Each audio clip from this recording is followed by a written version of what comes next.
8:04 and we're ready for another Island Tea. And so is Kay. She's got a hat at a rakish angle. Listen, we're trying to keep the summer team up. No, folks, I don't have a bad hair day. It's the team that we're trying to keep up. Yeah, I have a different one. This one is not so big because the last one I had, somebody said, "Oh, we can't see your face." So that's not the same one? No. Oh, okay. No. Well, those are the sexier ones, the kind of... These ones or the broader ones? I love to see women in those with the ones that kind of go like... those the floppy ones? Yeah, it looks very... Oh no, I don't own any of those. Sorry. But how are you doing this morning, Jamster? Good morning to one and all. I'm just very hot.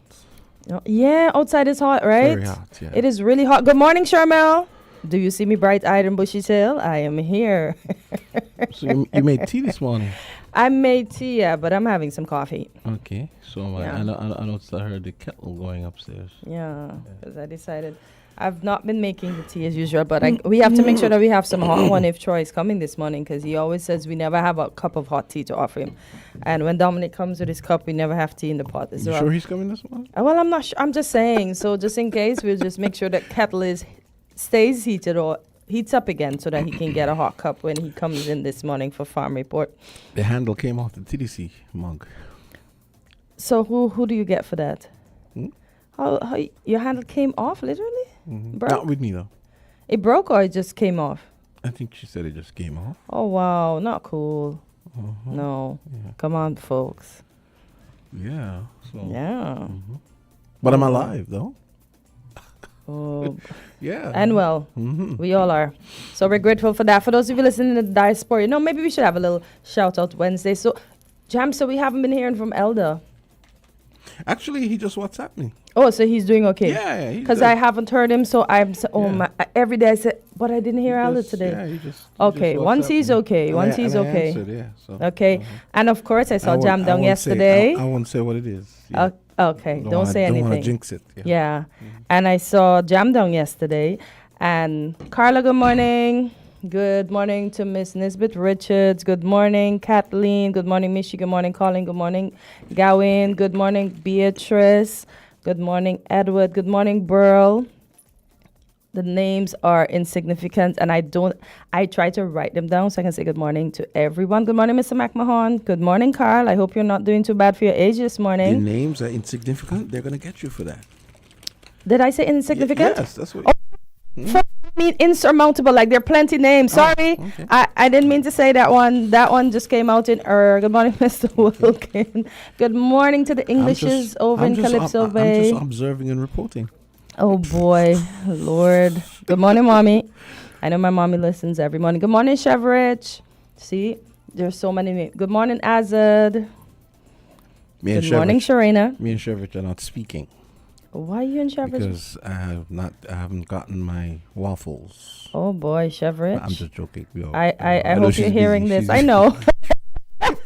I hope she's hearing this and just give Jamster a call today just to pacify him until he gets his waffles. She said, I think she's maybe, I don't know if it's supply stuff and she's busy, so. Okay. Oh, how could I forget Princess of Melanin and Candy and Fidel? Good morning, all. Good morning. You see how many names? I try my best to remember. And Dennis and Javon and all of you folks listening over there in the U.S., thank you for tuning in daily. For those of you listening in the U.K., thank you as well. In the Caribbean, wherever you are, Dubai, thank you. We here at Island Tea appreciate you so much. And we hope that you're going to have a wonderful hump day. This is the day where we get ourselves over the hump because we know as soon as Thursday arrives, it's the weekend and the end of the week, but the weeks are finishing so fast. But it's even worse. I mean, just last week it was January. Yeah, you know what I mean? It's June and soon it's just going to be July. Yeah. Time waits on no one, huh? It's Only like now you can see it as an adult. As a child, it looked like it wasn't moving. I was reading, I was watching Jon Stewart from Monday on YouTube yesterday, and someone in the comments said something that made me think. And the person said, to think that we'll have Jon Stewart for another election season. Epic. And then he said, this is the part that made me think. He said, 22 more Mondays. Because, he's on just on Mondays now. Yeah. On Comedy Central. So then when I was starting to think about I said 22 Mondays. That sounds. But then you realize because it's 1 day a week, it's not like the Mondays come. So I was thinking 22 Mondays till November. That seems. It's small. only Mondays, yeah. But then it's only Mondays, so yeah.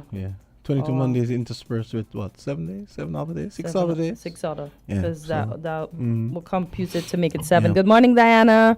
I know I have some listeners that listen. I don't get a call, but yeah. Thanks for listening. We appreciate you. So there was this story this morning that we had on the Win FM News concerning CXC dropping some... technical subjects? Yes. And... Didn't they apologize for that, though? Yeah, I think they did a reversal. But one of the things, it reminded me of one of the things I always say. Mm-hmm. That I don't care what any of these ministers, governments, parties say. Mm-hmm. I honestly think that the political will is never there to invest to the level they should invest in educational institutions because they're not seen as money earners in the same way.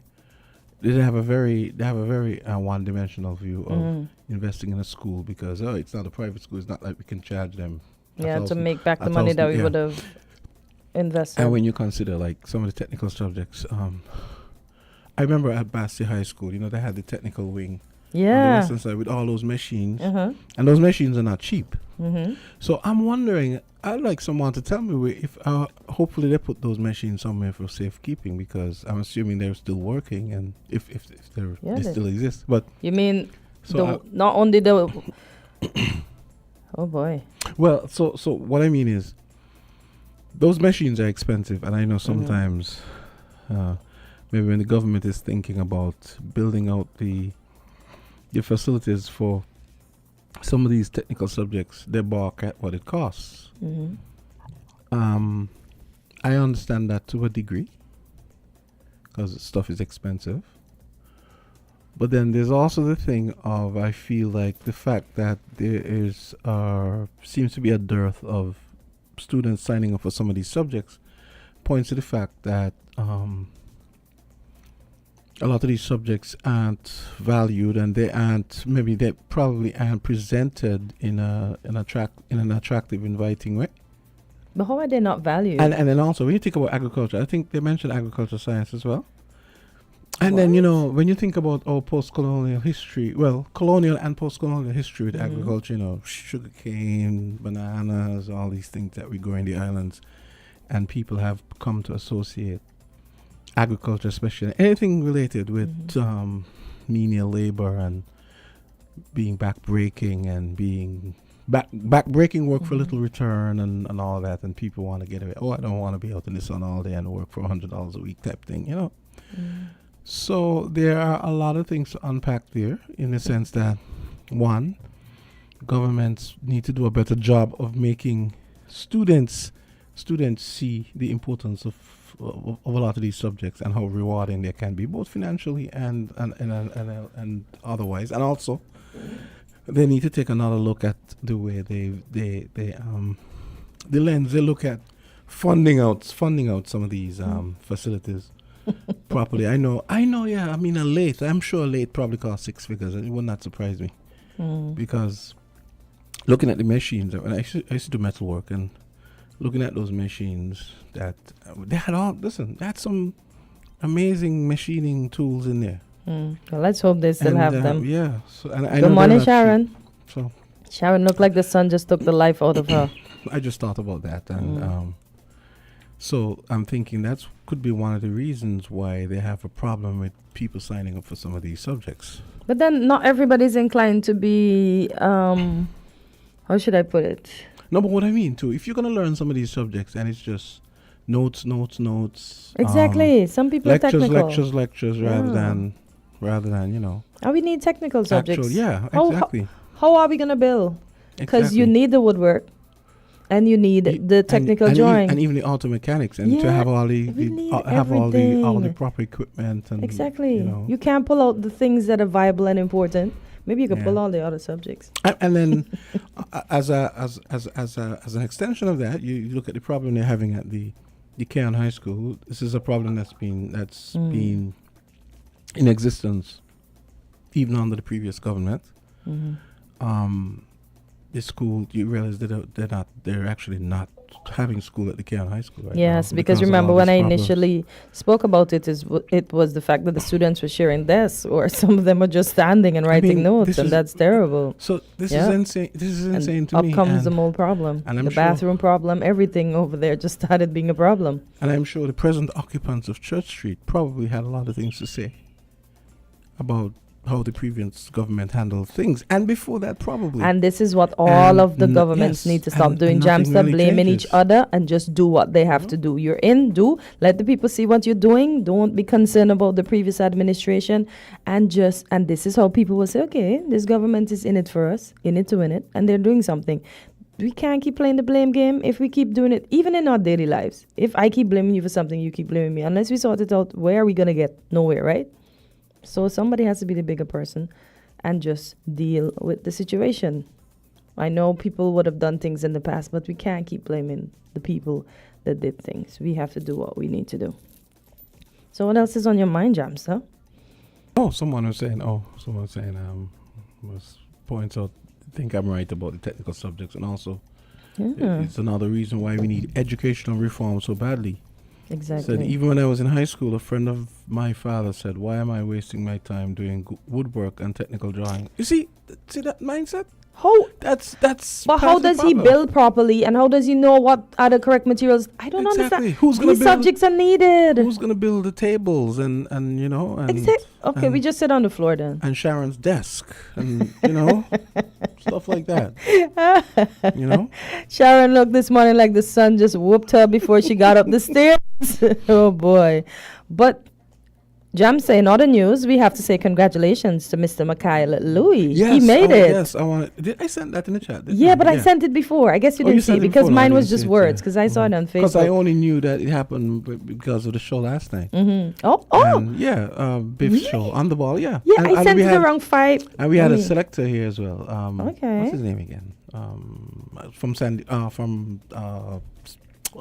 Antigua. Okay. So it's only one person they selected Yeah, in this on Kyle. this go. Kyle Louis. Okay. Mhm. So Mikhail, congratulations and keep doing great things for us. You you should probably get a half holiday at least for that. Huh? Okay, let's ask Mr. Louis to go to the powers that be and ask for that. But that's good though, because I saw the Honorable Congress Maynard, he's who posted it. Mhm. And he was like, wow. Maybe- Basically, like we did that. Well, maybe if they had picked two brothers, then we could look for a half holiday or even a holiday, right? But maybe if they had picked 2 players, then we deserve Yeah. the full holiday. But who knows? Maybe when he makes the 100 in the test that he will play, maybe we just might get a holiday, and it might be it's Mikhail Louis' holiday or Mikhail's Louis Day. So congratulations to Mikhail Louis and his brothers and family. Yeah, his parents. How yeah. proud must they be? Mm-hmm. Caller, you're on the air. Yes, good morning. Hey, what's up? Mm-hmm. Yes, good luck with that. You know how difficult it is even to get a Kim Collins Day. Oh boy, Mr. McMahon, let's be optimistic. Good morning. Yeah, right. That's why I said I'm being optimistic. I said good luck with that. Okay, how are you? Yeah, I'm good. Thanks for the shout out. You're welcome. I listened to his thoughts on technical education, and the same things we're agonizing over now. Mm-hmm. It's like we have been forever agonizing over them, as far back as 20, 30 years. The problem, I think, especially with small countries, is that education and training in those technical areas is expensive, very expensive compared to the academics, for instance. You have to spend money not only on equipment, expensive in their own right, but also in materials for training, which, and a lot of wastage would have to go on there. And so we have this dilemma of, first of all, how early to introduce it, because obviously the earlier, although there are good things about introducing it early, in that you start to create a mindset of acceptance of technical subjects.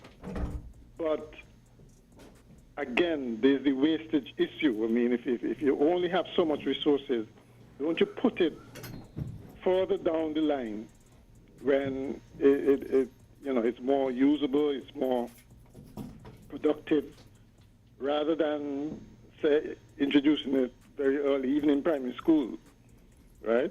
The problem, though, I think is, even though we talk a lot about it in terms of, and that can be an equally rewarding, both financially and otherwise, as the regular professional. And I know you're actually more knowledgeable about this stuff, and you realize what you just said. Regular. Right. Your character is so yes. So that's part of the problem. Yeah. An audience you see, I think, was it you or Kortensia said that the government should could make these more acceptable? It's not so much the government, I think parents have a particular expectation of their kids, and inevitably it's usually for the in inverted commas clean professions. Yep. As opposed to the others. But the clean professions have to build the buildings and build the furniture and do everything else. They recognize the need for them, Just not yeah, because how will the clean That's the whole point. How will the Just clean? not mine. Yeah, but Let somebody else do that. But we can't have too many of the clean professions anyway. And if the clean professions still need establishments, buildings, etc., to survive in, so who's going to build them? The clean professionals? No, but what I'm saying is there's a general recognition of the need for those professions, right? And there you go again. You have to have somebody who service your car. You have to have somebody who build your house, etc. That's a questionable descriptive for these professions, especially when you consider lawyers. Speaking of which, AZ just arrived. Hey. What you saying? Lawyers are not clean? Good morning. Yeah, but everybody. he's just saying. But Mr. McMahon, funny enough, you would say that, right? Because the governor of the central bank, he said something a while back, and he said, soon we're going to have people that have so much education and no technical skills, and we will be in trouble. And this is the words not of... Quite. That's where AI would come in. You know that... Oh, I boy. mean, as far back as 10 years ago, they had robots building robots, eh? They had robots building computer equipment, etc. So there's that aspect to it. I mean, one may argue, and then, of course, there's the throwaway society mentality. If something is broke, you don't try to repair it, you replace it. Okay? That kind of consumerism also kills the trade. All right? And one may argue is that, does that make sense or not? Does it make sense training somebody to fix a flat screen TV now when it's essentially just one component? Just replace the component, right? There's that. And so I think we'll always have this lemma, and then there is too the fact that do you want a class to train a technician with just 4 or 5 students in it?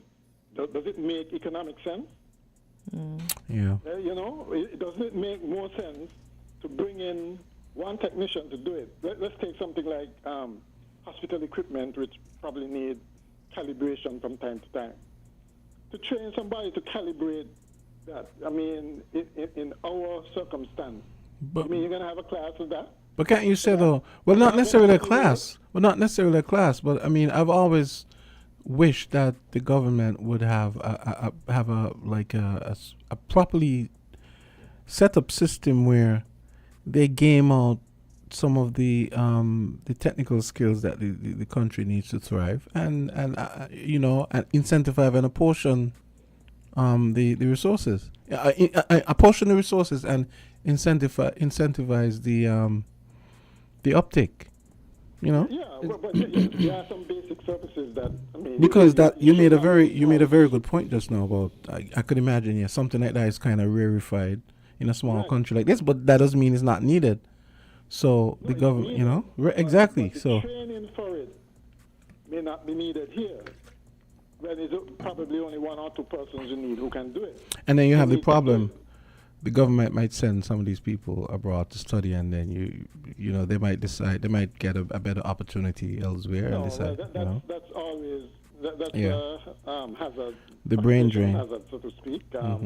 Bonding, things like bonding and so on, takes care of that.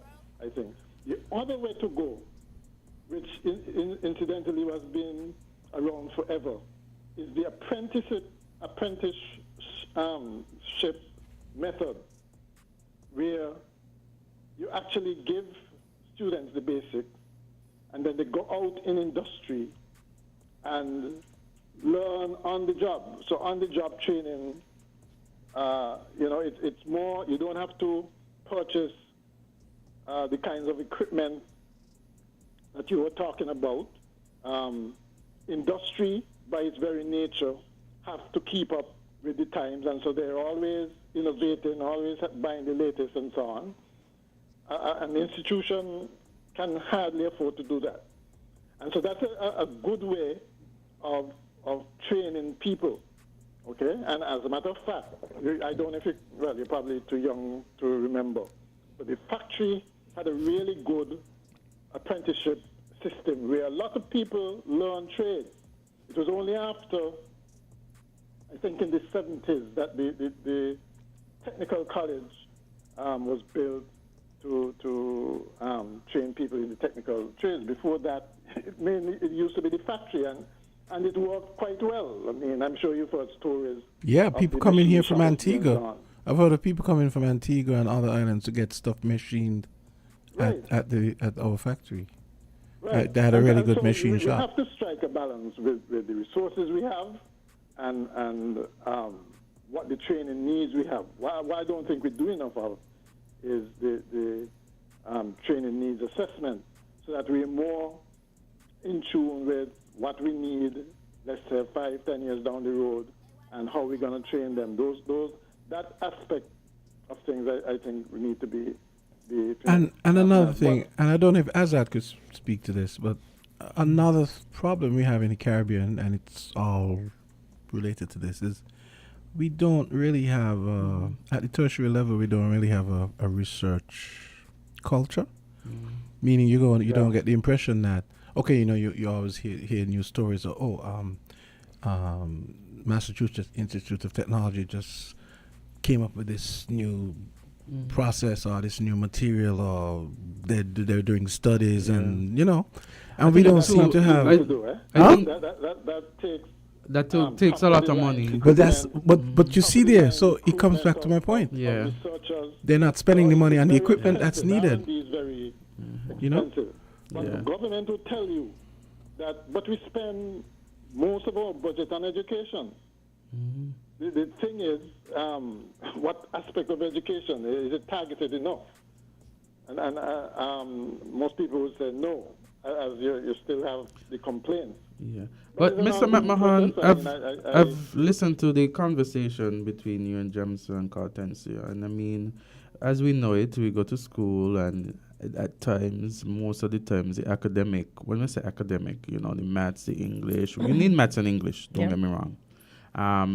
But the chemistry and the business, and so they're highlighted more. So I think what could be done too is that persons who are in the various fields, the fields that you say don't look so attractive, so to speak, for students, they can perhaps come into the classes and speak about their professions, because when you talk about resources and when you talk about needs, especially in society, construction is very important. Construction could take you places, you understand? And construction not only here in St. Kitts, but you could think about the region internationally, you become very lucrative. So persons need to be educated.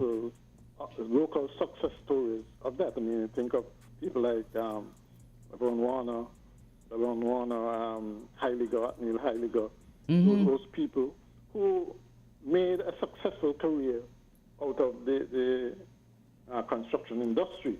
Yes. Okay, so there are examples of that around.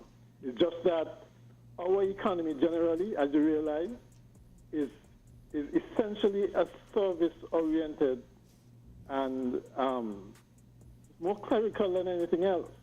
And the sad reality Everybody is, has to work with a computer now, kind of thing, you know. But the reality is too, Mr. McMahon, at the end of the day, our society is very small, our country is very small. And so in order for us to expand, sometimes we have to think outside of St. Kitts and Nevis, the region. How can we become competitive? And I'm talking individuals. But that's a controversial thing, though, training for export.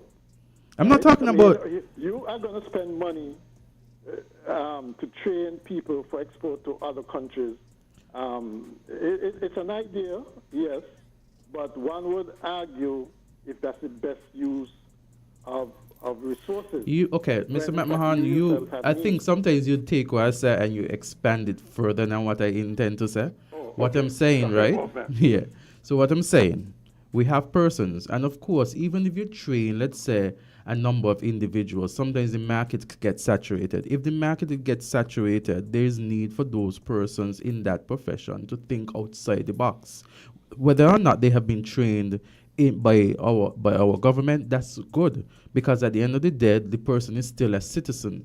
And if you realize that the market is saturated in St. Kitts, then you think about how you can best serve not only St. Kitts, but across the region. At the end of the day, people have to make sure that they are in businesses that are lucrative, because at the end of the day, they have bills to meet, they have rent to pay, mortgages, and expenses. So I'm not saying, so even if it is, let's say government were to train, let's say 10 persons, and the field becomes so saturated, I don't think a government would be upset by a citizen that it has trained who does well in St. Kitts and across the region. That, I think, is putting its people's... But when you have a shortage in another area, wouldn't that money be better spent dealing with that shortage as opposed to dealing with an area?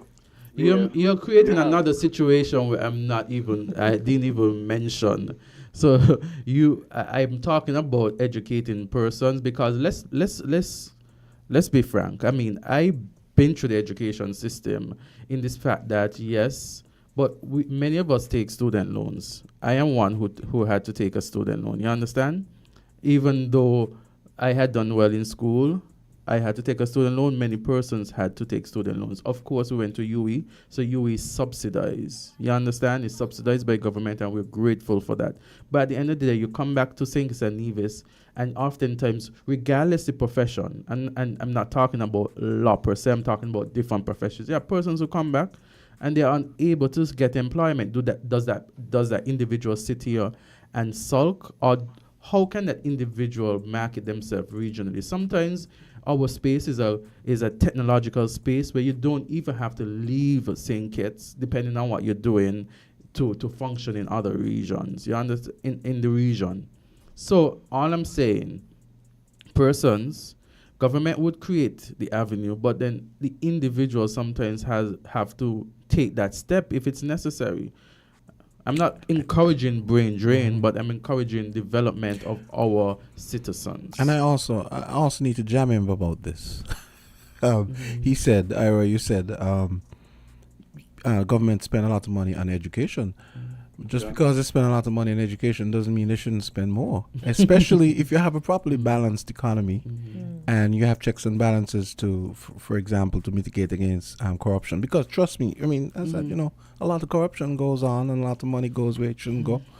There is no reason why we can't have nice things, and if everything is properly balanced, it all work out, Yeah. But Jamsa, that would be fine if we don't have other needs. You always have to. You mentioned a balanced economy. Can we really say that?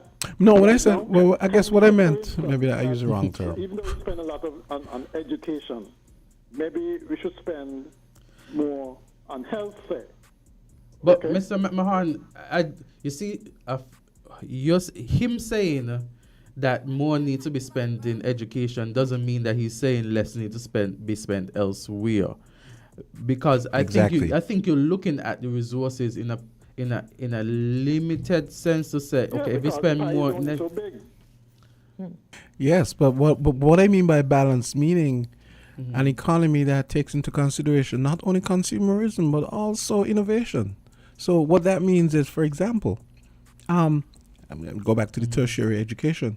There is no culture of research, and that's basically the same thing that's going on in the high school, where maybe you don't have computers and you don't have, you know. No, It's you basically make the that same point. thing. No, Yeah, you make that point. it's the exact same thing. You have persons complaining, teachers complaining that they don't even have the basic resources and that they have to provide for their students and their class basic resources that you think that the school would be able to accommodate. So you have a So guy are you at going to UE. management issue as opposed to, because, I mean, No, but I wait, said, listen.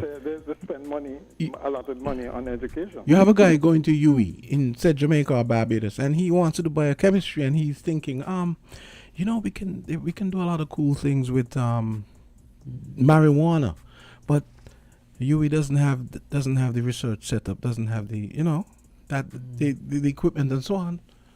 The same brain drain you're talking about is going to happen.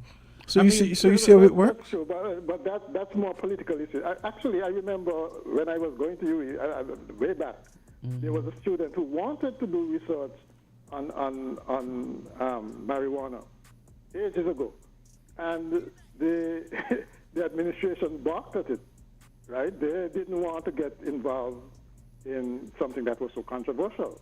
Right? So as far back as that. But I would say, rather than, even before research and development, I think our tertiary institutions should be concerned with solving problems that are local. Okay? Of course, it's always nice if, just like gates in a garage, or jobs in a garage somewhere, make some huge innovation that change the world. Yes, that can happen. Colleges can happen at any time. But there are practical things that need to be solved. And I'm saying that at least concentrate on those things, whether it is something, for instance, like, I remember, for instance, there was a Trinidad guy who came here to do a course at the college, lecture course at the college when I was there.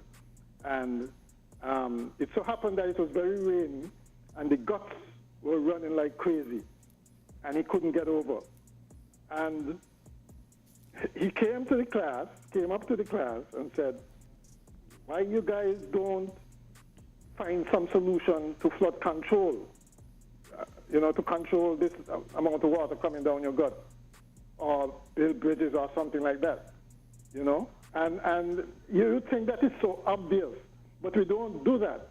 We don't define problems and then come and try to get the student to think in terms of coming up with the solution.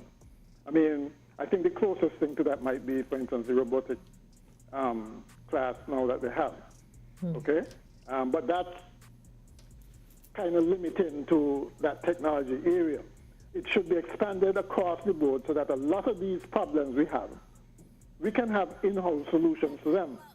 I don't think the culture is there for that kind of, it's still research and development, but at a different level, if you see what I mean, Johnston. Mr. McMahon, I listened to you, and from the discussion, it seems as though that, your philosophy seemed to be government control, very much government control in terms of... No, where I said that.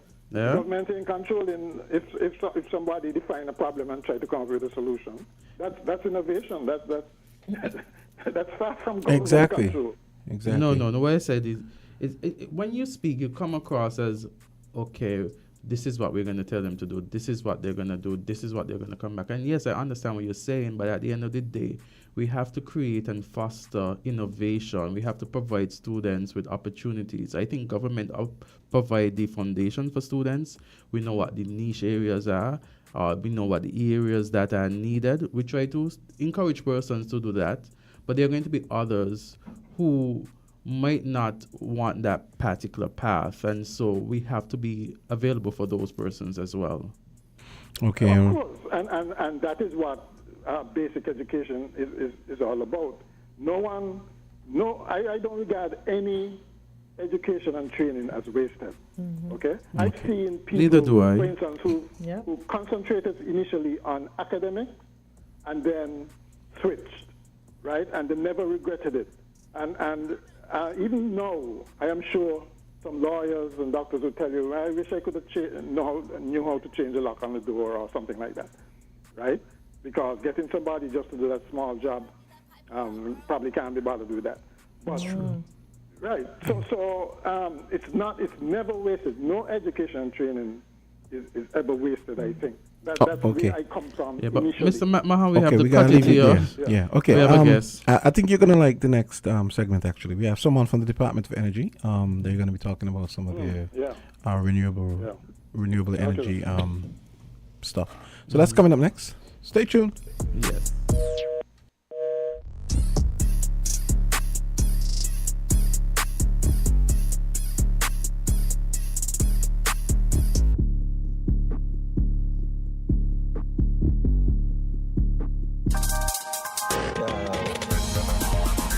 We're different. We're 98.9. 98.9. Win FM. Maybe it's the way the brilliant gold liquid reflects our sunshine, or how the bright blue of its label mirrors the clear Caribbean skies overhead. Maybe it's the fresh, crisp taste of this beastly cold beer on a scorching hot day. Maybe it's even the way it brings us all together. But one thing is for sure, Carib is very much a part of who we are wherever we're from in the Caribbean. Carib. It's the way we play. Drink responsibly. Your bill. I'll get it. You paid for gas. You bought the groceries. Does the lovely couple have first pay? First pay? Don't split hairs. Split the bill with First Pay from CIBC Caribbean. The simplest way to transfer money. No account number needed. With a mobile number, email address, or QR code, you can deposit funds directly to their CIBC Caribbean account and make sharing simple. Just First Pay it with CIBC Caribbean. Shopping with TDC just got much easier. Here's how. Log on to shoptdcgroup.com. Shop at your convenience at any time, from anywhere, with your smartphone, tablet, or computer. With our safe and secure payment checkout, you choose the option to pick up in-store or have your goods delivered right to your door. It's that easy. Shop tdcgroup.com, your one-stop online store.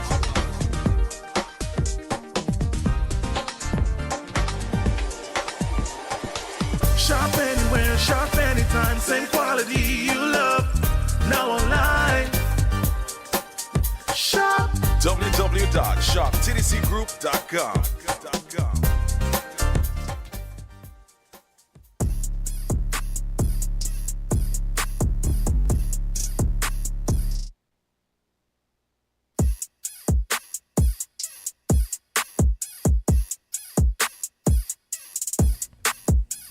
8:43, top of the morning to you. Let's talk renewable energy and all that entails. We have Mr. Frank in the house. Yes, good morning, good morning.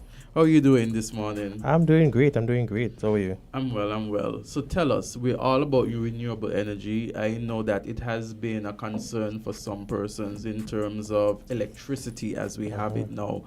Skillet, we have some power outage, and there are persons who are saying, who are environmentally friendly, who want, renewable energy because it has a better impact on the environment. So tell us, what is the department doing in relation to renewable energy? Yes, thank you for that. That's exactly why I'm here right now. So You've been hearing a lot about, feed-in tariffs and getting compensated for any excess energy. So for those persons who are interested in installing solar on the roof, we are working on a regulations for the feed-in tariff, or rather the renewable energy that relates to the feed-in tariff. So you will get compensated for any excess energy that you produce. Why I'm here is that we need the public's input on the regulations, because we believe that because the public is going to be affected by it, they should have some say in what the regulations look like. So we are having a public consultation, next week, Thursday, June 13th at 5 p.m. at the Solid Waste Management Co-op conference room. Okay. That's upstairs. Yeah. So we're invited all persons who are interested or who may be interested in the future to come and have an input on what the regulations look like. Okay, interesting. And we are talking about tariffs, talking about money, we're talking about units, right? And currently we have a skillet. Yes. And there's a cost per unit. Yes. I know there is going to be a cost per unit for the solar, but I suspect it would be something that skillet or your department is looking to be for it to be much less, I assume. Well, we haven't exactly finalized the actual amount yet. Okay. But all that will be a part of the discussion. Okay, then, no problem. So we'll be having a few consultations next week. We're going to consult the business persons like, Chamber of Industry and Commerce, maybe Hosford, CDC, all of those persons. And we have the owners, people who already own renewable energy systems. We're consulting them as well. Technicians, people who install solar in St. Kitts. We have a few technicians who are certified to install solar on your roof. And we're going to talk to government stakeholders.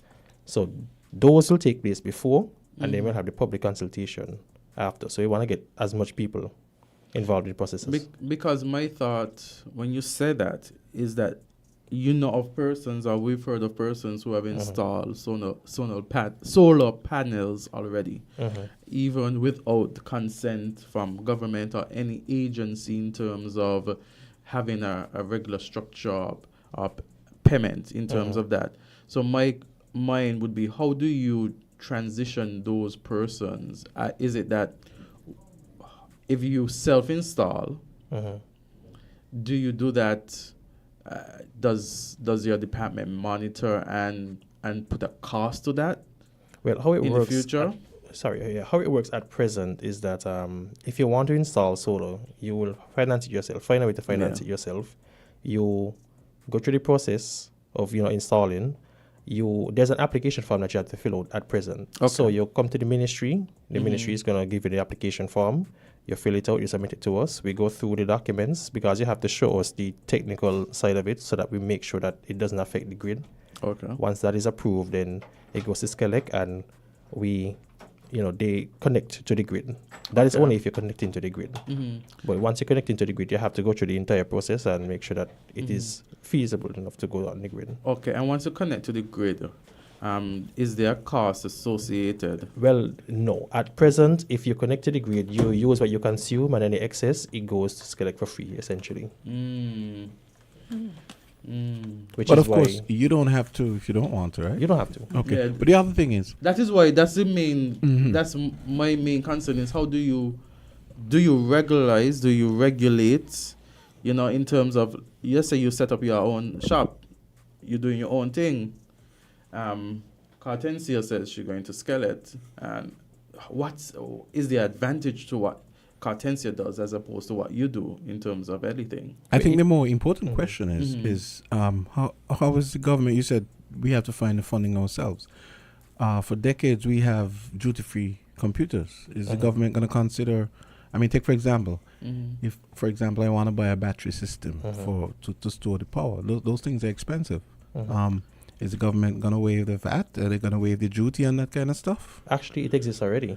It does? Yes, it does. Okay. So there's duty. You guys keep it really quiet, though. Yeah, well, it's available on our website. That's the thing. So right now, there's duty-free concessions on, if you're importing renewable energy products, so things like batteries, the solar panels and stuff. Right now, it's duty-free.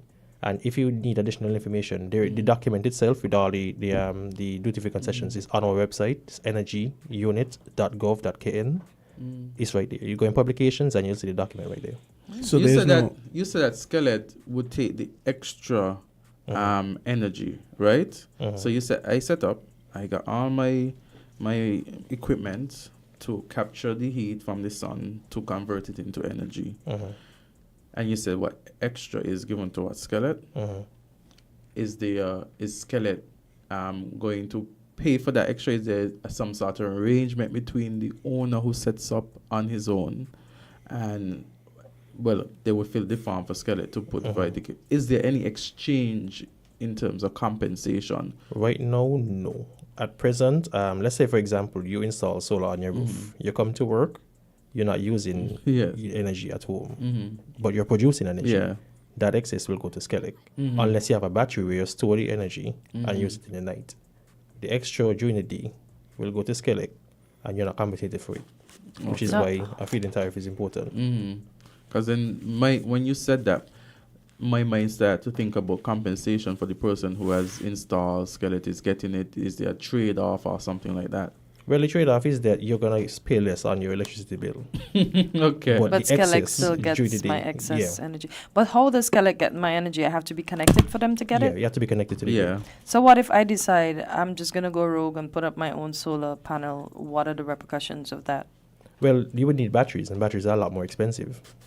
So I guess there is a pretty much trade-off in terms of... No, but what if I do everything? I have everything, and I don't get the necessary...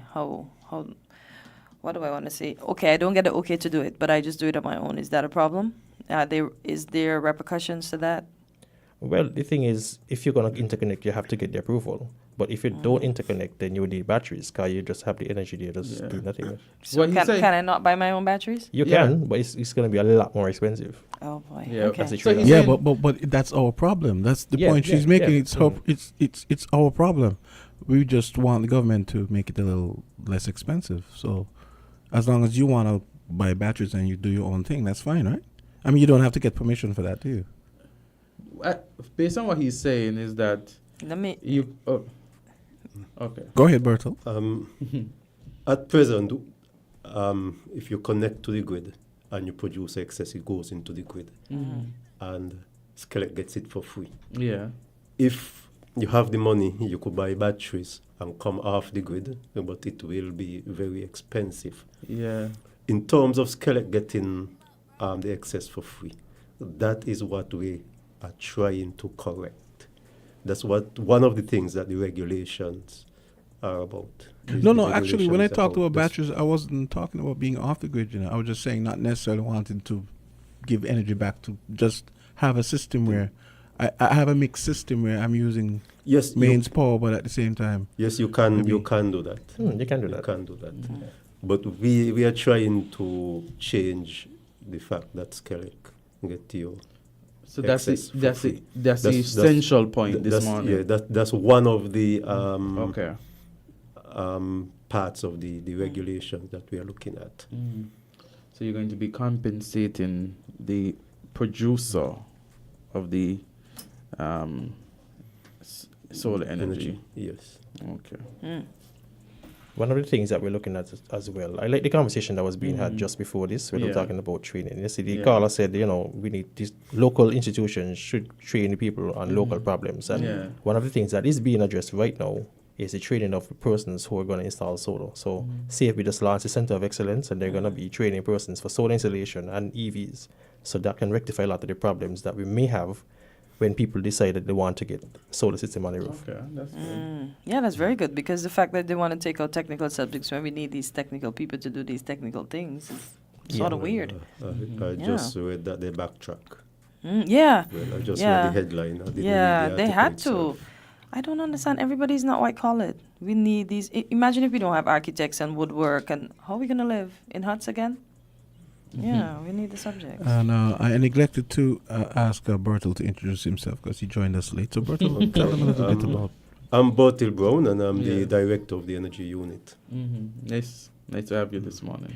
And this is a nice time to take a call. Okay, on to the next.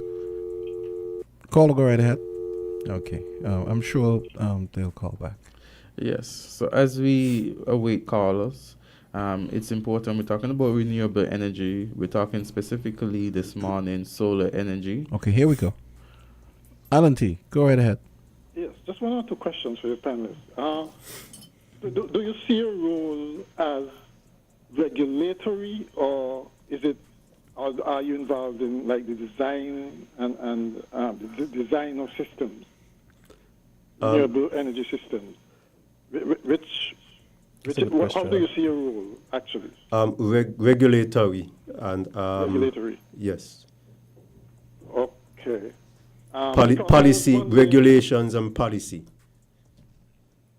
Well, okay. If you look at policy, though, you're wondering why wouldn't we go for putting solar panels on roofs, especially large roofs, and do like what the central bank did, for instance, parking lots, rather than take up other green areas like they're trying to do with the solar project at Needmouth.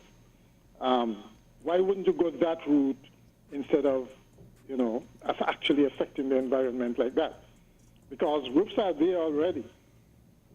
Okay, and wouldn't it be, basically you'll be creating a whole industry in the sense of a lot of technicians out there who would have to service these individual things as opposed to one large solar plant, concentrated in one area.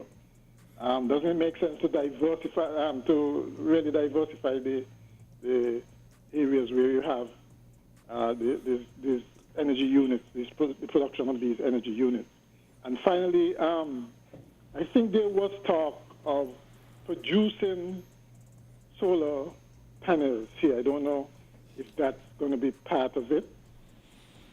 But another area where I think it would be nice to get into, I'm not sure if it's in your ambit, but the industrial estate had lots of workers there who were engaged in light electronics manufacturing, winding motors and those kind of things. If electric cars, for instance, are the wave of the future, and one of the basic components, I guess, will be an electric motor, it's just a scale up from what those ladies used to do on the industrial estate. Why not go into the actual manufacture of something like that as a component to the whole renewable energy thrust? That's what I was thinking. Okay. In terms of the large utility scale versus the rooftop, we need both. There are advantages and disadvantages of both, and so we would need both.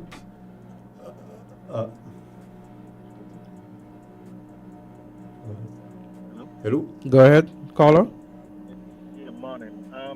Caller, before kind of touch on the one second, I wanted to second him in saying is that if we can come up with a program, especially all government buildings have panels, you're building these low-income homes, incentivize them, maybe select by the panels, put them on these roofs, and work out some deal to say, well, bill is 50% less or whatever. Since that at this time now you'll get the excess power for free.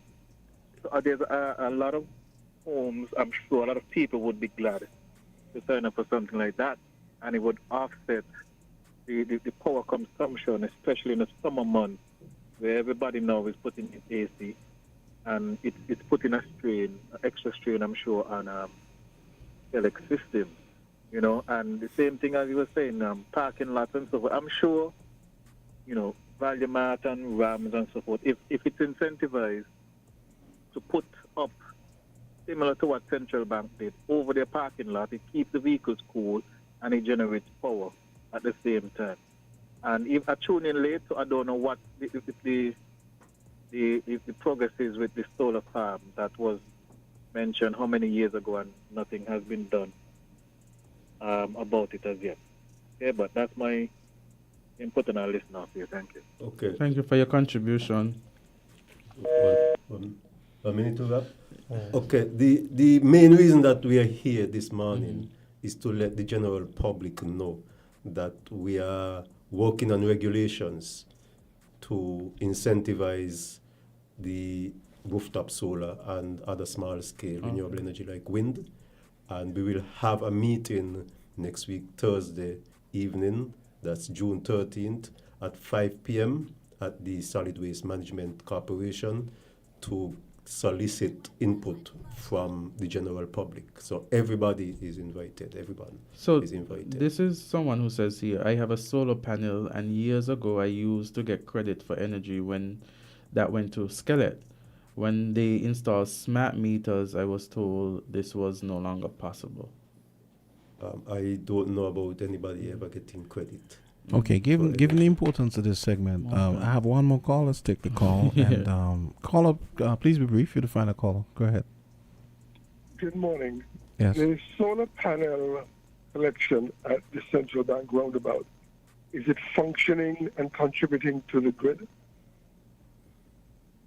At the moment, it's not functioning. Skelec has ordered some parts, and as soon as those parts arrive, they would put them in and it would be functional again.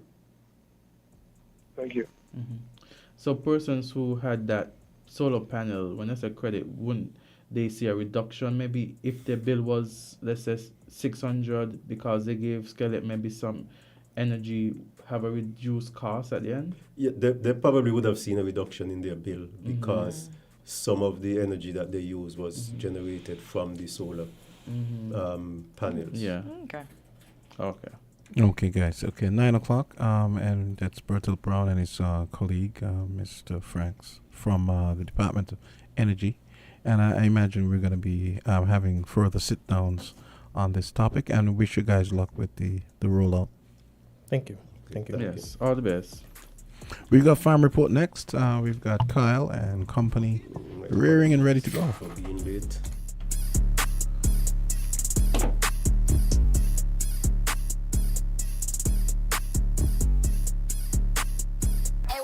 Pipe 'em up, bro.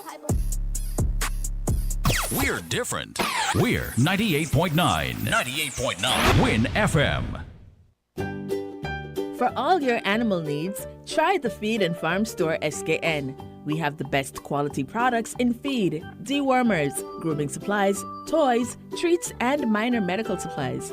Drop by the store on the Kim Collins Highway at the airport roundabout. We're open from 8 a.m. to 5 p.m. Monday to Friday and 9 a.m. to 2 p.m. on Saturdays. Give us a call at 669-FARM.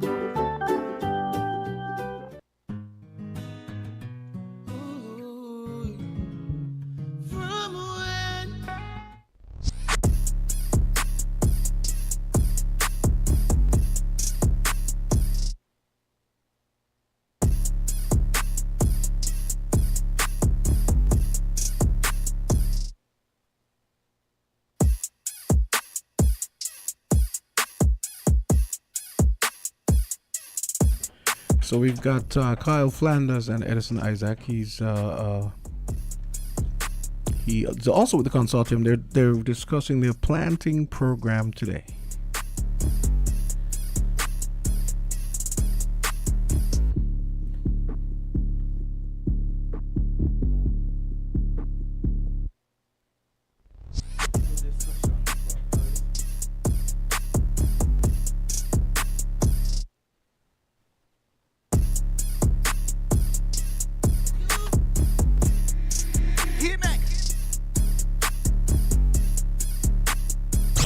WINN is 98.9. 98.9 is Win FM.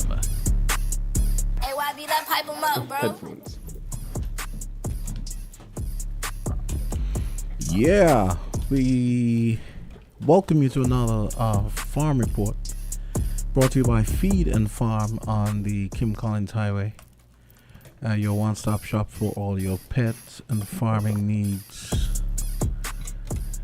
We've got Kyle Flanders and Edison Isaac. Good morning, guys. Good morning. Good morning, gentlemen. Good morning. All right, so what's on the agenda to talk about today? Okay. Good morning, listeners. Good morning to everybody. So today I have with me Mr. Edison Isaac. He is our resident extension officer in the consortium, and he's going to present the findings for the planting program that we started some 9 months ago or so. So he's going to present the numbers, data, information, everything that came about from the planting program thus far. And after which, if you have time, we'll delve into some of the challenges faced by the consortium as they attempted to carry out this planting program. Now, before we go, let's break it down for the listeners. Define planting program in this context. I mean, we can figure it out, but still, at least so people know exactly what that means in the context of the consortium. Okay, I'll turn it over to Mr. Isaac. He's the one who is not the brainchild, but the lead, the focal point on the entire program. So the planting program essentially is a program designed to plant a certain commodity in certain numbers to ensure some sort of consistency in production. Right? All right. So he's going to give an introduction, but just to make it concise, the issue was that they were saying that the farmers cannot be consistent in their production, and so the consortium sought to basically take that out of the equation, prove them wrong by launching a program in which they're going to plant certain choice commodities and show that we are able to be consistent in our production.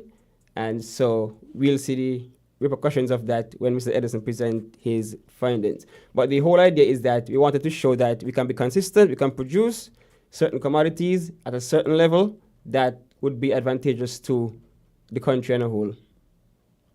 Okay, so after the report, basically, if time permits, I just want to speak a bit to the topic of consistency. Yeah, so I was saying, after the report, once time permits, I would like to speak a bit on the topic of consistency and what it really means and so on. Okay, so I'll begin. My name is Edison Isaac. I'm a member of the consortium, and in the past, I was an advocate of coming together and producing together as a community in order to meet the market needs.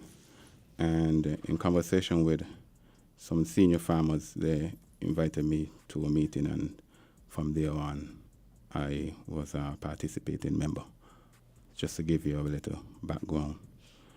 Okay, and I just want to say what the consortium is and what it is to me. And it's a network of not just farmers, but food producers with shared interests, concerns, and goals regarding the development of the food producing sector in St. Kitts. Right? So I'll begin with the executive summary for the report, and it's a report that will be published, but it's not in the final stage as yet. So I'll just read through it briefly, some snippets that might be relevant to the topic today. So this executive summary is, on September 22nd, 2023, the St. Kitts Consortium of Farmers and Food Producers started a 6-month planting program to produce and assess the ability of farmers to consistently produce, as well as to highlight the challenges encountered in the process. And for those who listened to the previous show when I was here, you would hear some of the same information reiterated again. And for those, who haven't, well, this is for you as well. So on the topic of consistency, what exactly and who is it referring to? And that's something I would want to touch on in the end. So we believe that a data-driven approach is pertinent to the overall sustainable development of the agricultural sector of which we serve. Right? The targeted crops that we advanced were green peppers, cabbage, cantaloupe, honeydew, onion, and carrot. So we had a total of 16 participating farmers in the program and taking to the marketing unit in excess of 25,000 pounds of green peppers, 4,000 pounds of cabbage, 2,000 pounds of honeydew, and 6,000 pounds of cantaloupes. So in the early stages, land preparation was a major issue for the participants. And in the later half, seed availability, inputs availability caused some interruptions as well. We also had some poor care on the farmer behalf, feral animals, drought, and other weather conditions that also impacted the program. Right? So having these initial records, which is what we set out to do, to have an initial base, meant that the notion of consistency can now be more accurately assessed. The records will provide a better understanding of the present state of production and how we can begin to improve it. And from the data, we also had some resolutions that could be implemented to improve future planting program and the farming sector on a whole in the country. And one of the things that we see could improve the program, the next one is early preparation, as in early land preparation, and capacity building, right, for the farmers to improve how they carry out the craft. Right. Let me ask a question concerning the consistency earlier.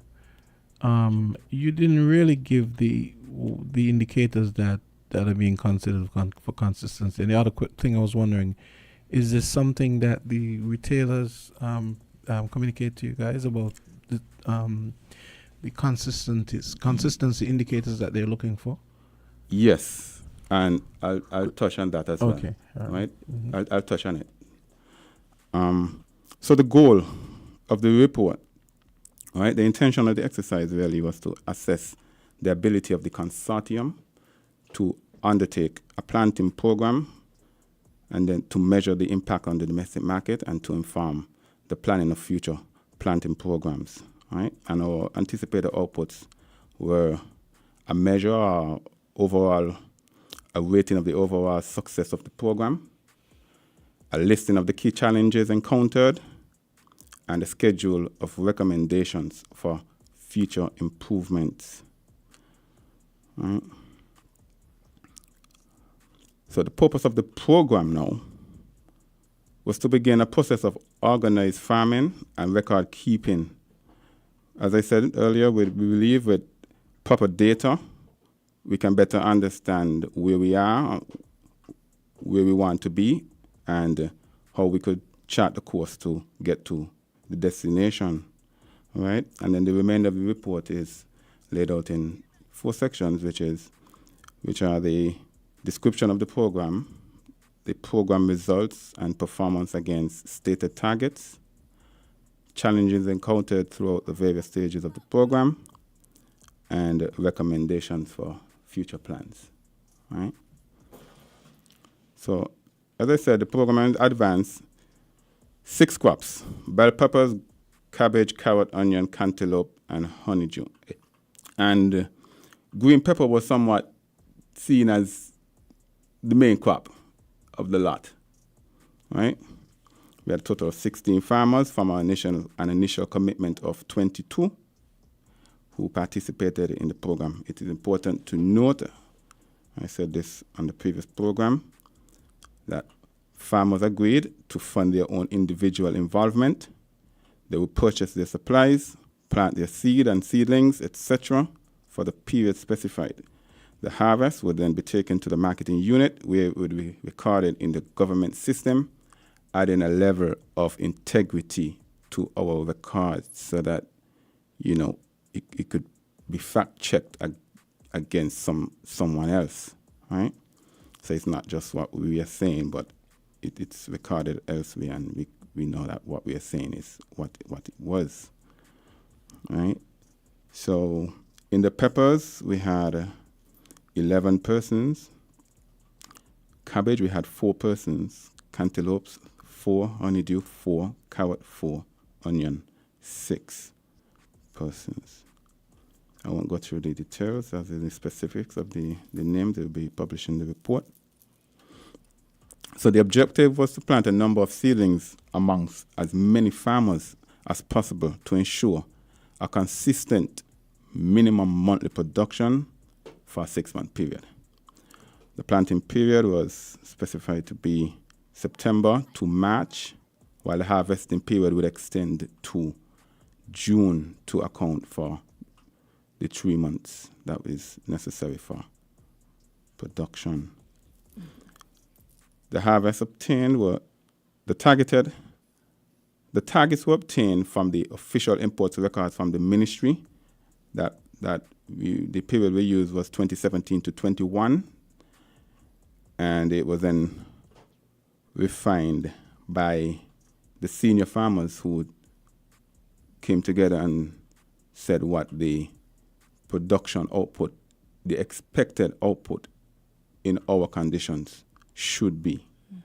And it is also to note that it's actually well below what it really ought to be, right?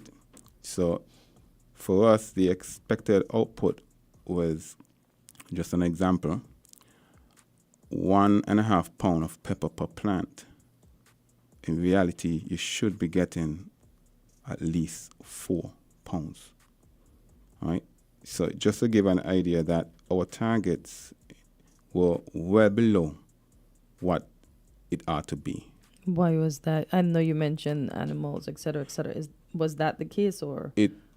Yes, it was sort of a realistic approach to the program, not to overestimate what you can. Okay. And given the challenges that we face,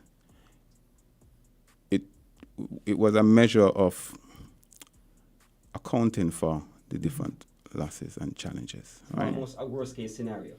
So even anything worse that could happen, this is the minimum. Yeah, it was more of a worst case scenario approach. So that given certain problems that we face, this is the best we could do. In given everything coming on us one time, we're still going to be able to produce at least this. Okay. But in good days, should be a lot better. Okay. Yes. Good. Yeah. And it shows that we have areas for improvement. As I said, we training and capacity building for the members is essential. Right? Okay. So I have the information here. In the interest of time, I won't go through the details. I went through it on the last program as to what's required to increase the production by 25% to meet essentially the 25 by 25 agenda. So those figures are here. It will be in the report. In the interest of time, like I said, I will just kind of move past it a bit. But I'll tell you the targets we had, though. They were close to. They made account for the 25 by 25, right? So our targeted monthly production for the cabbage was 10,000 pounds. Sweet peppers was 25,000 pounds.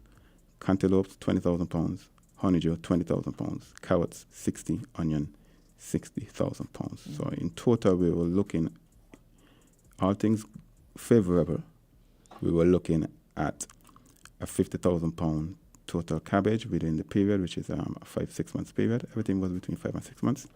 We were looking at 150,000 pounds of sweet peppers. And with the peppers, it is believed that we do well with peppers. And so the target was the goal was to go hard at the peppers, at least go hard at something. And did you gentlemen and ladies make the goal? Well, we'll come to that just now. Okay. So it's 150,000 pounds of peppers, 100,000 pounds of cantaloupe, 100,000 honeydew, carrots, 120,000, and carrots, 120,000. So we looked at those crops that we are very good at producing. Like I was saying last week, the ones that we have an advantage in producing, such as peppers, carrots, that's what we targeted. So because our farmers are already skilled in these areas. So we're going to just look at some of the results from the program. So Mr. Edison will give us the results. Yeah. So before we jump there, though, I want to say that the ministry, in a meeting with the ministry early in the inception of the program, the ministry committed to providing extension services to ensure that the marketing unit is kept informed of the produce in the field, so that the market would be ready for the produce when it actually hit the unit, right? So upon delivery to the marketing unit, the produce would be inspected, and only A grade, top quality produce would be accepted, and the farmers would get paid in about a 2-week period, right? So we move down to the program results. So we're off to a slow start, and it varied along the duration of the program for a number of reasons, and I will get there. So I'll just give you the raw numbers, and then we'll get down to what affected it. So for cabbage, we did a total of 290 trays, 114 trays of cantaloupes, 100 trays of honeydew, and roughly 1,000 trays of peppers. The trays might not mean much to some of the listeners. It might not mean much, right? And then for carrot and onion, we did roughly 6 acres each, right? So the total production sent to the marketing unit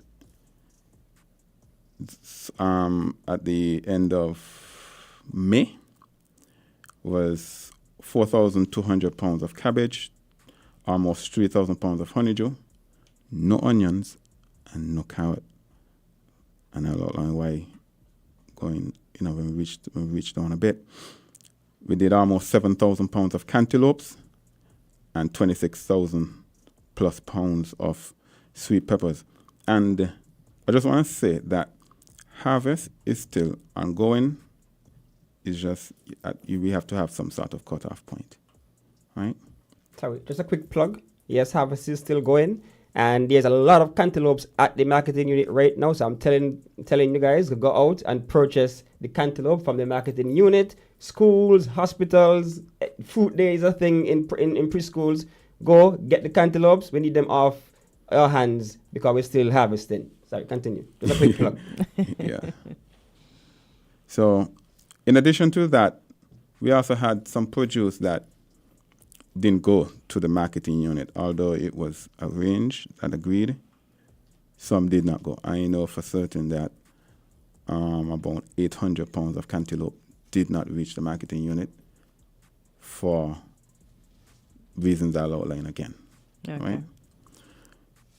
So the challenges encountered, we'll see where some of the challenges encountered, what and where. And the where would help us to identify the impact on the farmers in terms of the cost, and also how it would impact the market in terms of when they're expecting to produce, and certain challenges like wild fellow animals, etc., how it would actually affect the market, right? So the program was off to a late start, as I said, and it was mainly due to land preparation issues. Most of the tractors were down. Then once they were back up, we had a backlog. And so that affected many of the farmers, and many could not participate as a result, right? It also affected the consistency. When a farmer committed that he have a land prep and he could start, and then once he get the other land prep, he can continue.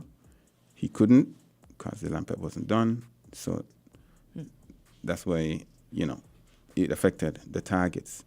And while the targets were set high, in a sense, I'll explain. The target wasn't set to what or some farmers could produce.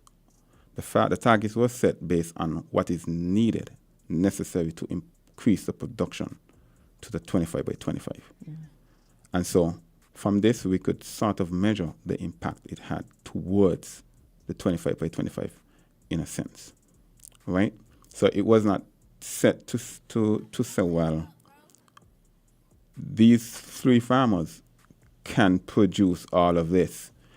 This is the target, and we went to the membership, and we said, look, this is the target, what we need to essentially push the agenda from the ministry, which is the Caribbean and whole, which is 25 by 25.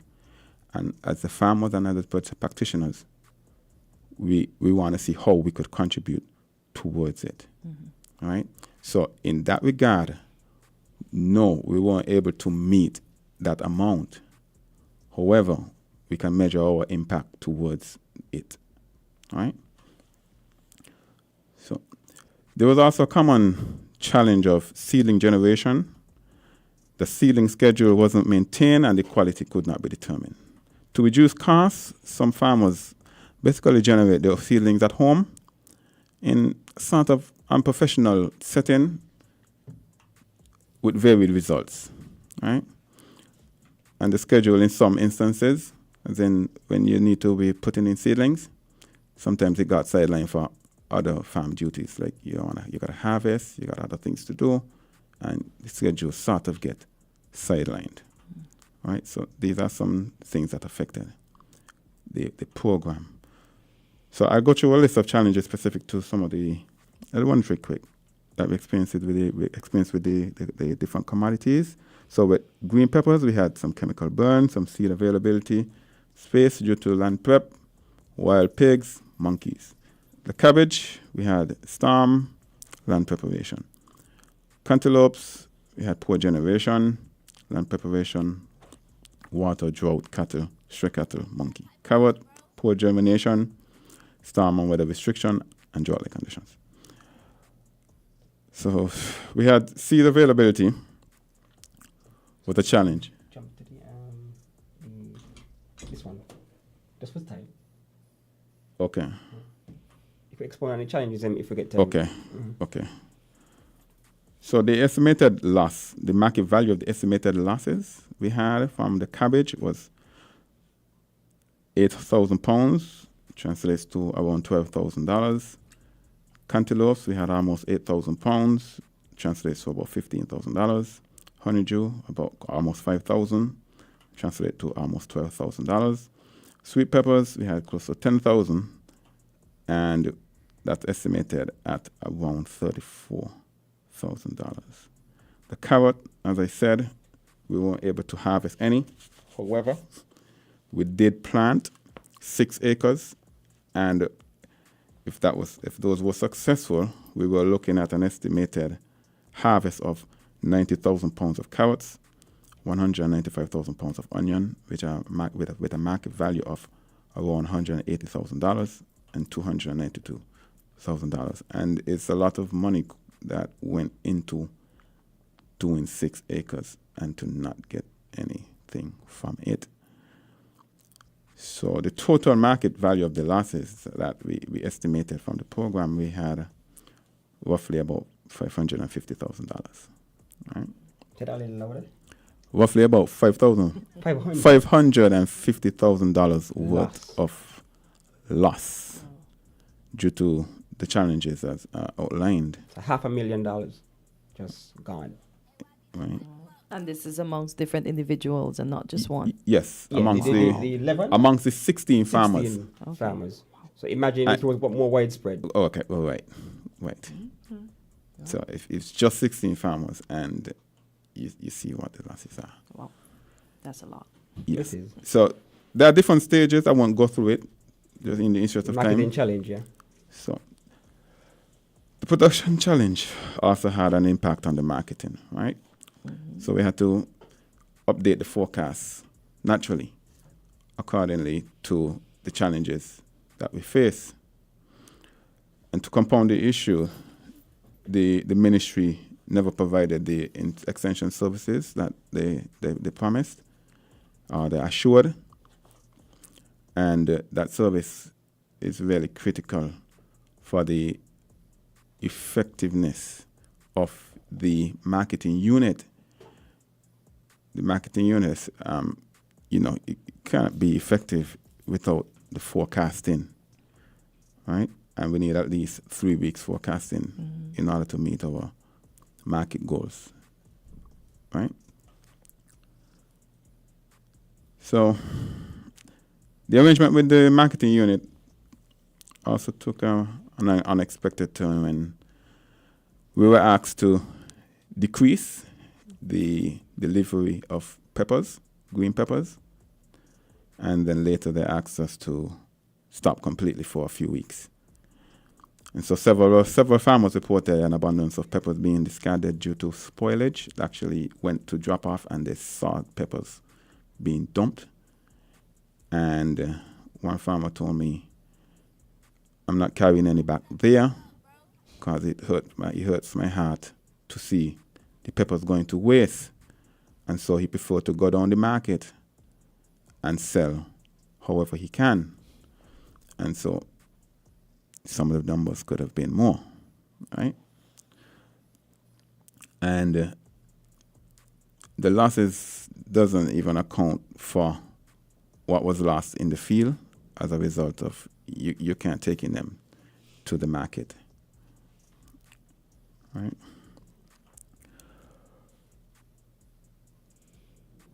Recommendations. Moving on. Sorry. Please note that some farmers are still wondering about compensation, if they're going to be compensated for the produce that was dumped. So that's still part of the concern for farmers, and because of that, they're not really comfortable dealing with the unit as they should. Yeah, it's still not really clear. Like some farmers still ask about it. We just don't know, really. It's just swept under the, it's like it disappear into the ether. Like nobody said anything about just wastage of food. I saw a video on Facebook just yesterday. It's funny that you mentioned it today. How it was just just disappearing. Wow. We're trying to get a meeting. That one was called off. It just. So let me ask a question now. With that at hand, and farmers not feeling comfortable to go to the department to give them their goods to sell it, how do you, the consortium and the ladies and gentlemen that are in this group, go forward now with their produce? Are they still going to take them there, or what is going to be the repercussions of the past event? See, it's an individual right. So individuals, if they're not comfortable, like they said, they're going to seek their own market. So they left the production and go and try to get their produce sold, which is something we don't want. You want them in the field producing. But some still have faith and they would still go, because there are certain commodities, like I said, the cantaloupes are there still. Those, it's not the sweet pepper. That was just, the cantaloupes are there, so they can go and try and get them sold either way. Because the reality is, farmers should not be worried about marketing per se when you need to produce. That's why the marketing unit is there, to do the marketing end of things. And even so, we would like some private sector involvement in marketing. There's room for that. Anybody want to start a business, there's room for that. A little brokerage firm right there, a little middleman, a little agent, it's there. So somebody want to pick up that mantle, sure, go along with it. But some are comfortable still, some have faith still, some don't. So it's a mixed bag. Okay. So recommendations after, a bit of assessment, we looked at how we can improve the program going forward. And in terms of the land preparation, we thought that starting earlier, maybe a month or two ahead of time, could help in that avenue. On the issue of the seed availability. Sorry. Let me just add, while we're discussing the recommendations, let me just add to it. Like for the land preparation, last week a farmer called in and talked about raising the price of land prep, right? Like this is what we're talking about, the backlog. You might see that would you want to pay an additional 50 to get your land prep started right away? Because it's going to impact your production. It's 3 months they were behind for you. Imagine 3 months your goods going to the market, getting sold. You're losing so much on that. And then we're talking about concession on parts, duty-free concession on parts, tractor parts. A lot of the tractors were down. And so it was hard to get them back up because it's expensive to bring in those heavy parts, right? So that compiled the problem with the land preparation. Seed availability. Okay, so on this issue of seed availability in the latter parts, and when we publish you would see that we started out with a high number of seedlings, right? Especially as it relates to the peppers. And then coming on to the end, there was essentially like a big drop. And that was really due to the fact that the seeds were pulled from the market, right? We just couldn't get the seeds. And so to avoid that going forward, we thought that it's best maybe to acquire all the inputs for the program, the period, 6 months, at the beginning. So here's the thing again. Like the 25 by 25 agenda, it should have been done in an organic way, where it is organically incorporated into what farmers are regularly doing. But it was handled as though it was a side project in a sense. And so seedlings were pulled so that it can be channeled through that program. So if a farmer who says, okay, I don't want to participate in this 25 by 25, I want to do my own normal level of production, they have access to no seeds because it's pulled to go elsewhere. It's diverted from that to go elsewhere. That was the problem with the seedling availability, because most of the nurseries that were there are now fully involved in the 25 by 25, pumping out X amount of trees and stuff like that. So if you don't sign on the MOU, if you're not a part of it, then you don't have access to some of these inputs, which is problematic. It should all be organic, it all be incorporated smoothly so that there's no sacrificing one for the other. So that's why the seed availability is an issue. So we are saying we're going to stockpile early so that we can have a storage. So we just pull and go instead of having to wait and then they get pulled from the market. So you're going to get your own? We're trying to do as much as we can on our own. Okay, all right. Yeah. So and the issue of poor germination, we see where the germination facility, a good germination facility is essential, and it might be beneficial to partner with some of the nursery to do our seedlings and do it on a schedule, so that we could alleviate the issue of consistency in the seedlings and the quality, etc. Right. So the intention is not to call out any one, right? It's to improve. And so if you don't list these things as is, despite of how it may come across or might make some persons uncomfortable, if you don't list these things, we really can't improve. We're sweeping it under the rug and hoping that somehow we improve without actually making an effort to improve it, right? So it's not to call out or be controversial in any way. We're making a concerted effort to improve the farming conditions, right? So on the issues of the feral animals, the government have some programs, some feral animal programs and so on. So we thought maybe it might be best to partner with some of those programs, even have some discussion with the ministry to see how we could be more effective and so on. Because we need the partnership, right? It's about the partnership, right? So with the parent care, we see where training is essential. We need to improve the capacity of our members to increase production, right? On the issue of the market, we were wondering if it might be better to make direct contact with supermarkets, which is not the preferred approach, but is an option if it's an option. It's not the preferred approach. The preferred approach is to go through the government marketing unit, which is, I think, is the approach that the ministry would like. All right, but until then, it's an option. Okay. On the issue of storage, whether or not, maybe we should start using some of the cooperative that are a member of the consortium. They have chills, so it's an option that we could start using their chills for storage to help the ministry and help ourselves. Because the ministry have chills, but it might not, quote unquote, it may not be enough to store the different commodities at the different temperatures that they need to be stored at. Yes, so I was about to reference that. Yeah, it's an option where we could partner with the cooperatives and the ministry to store the different commodities in the different chills, so that we could alleviate, help the ministry, right? Help ourselves, help the ministry. It's all of us, right? So there were echoing sentiments for the consortium to assess what is needed to provide some of the essential services on behalf of the government, essentially an alternative to some of the services that they provide, right? So they're asking that we could weigh if the consortium, and these are the members who were able to participate, as those who were not able to participate.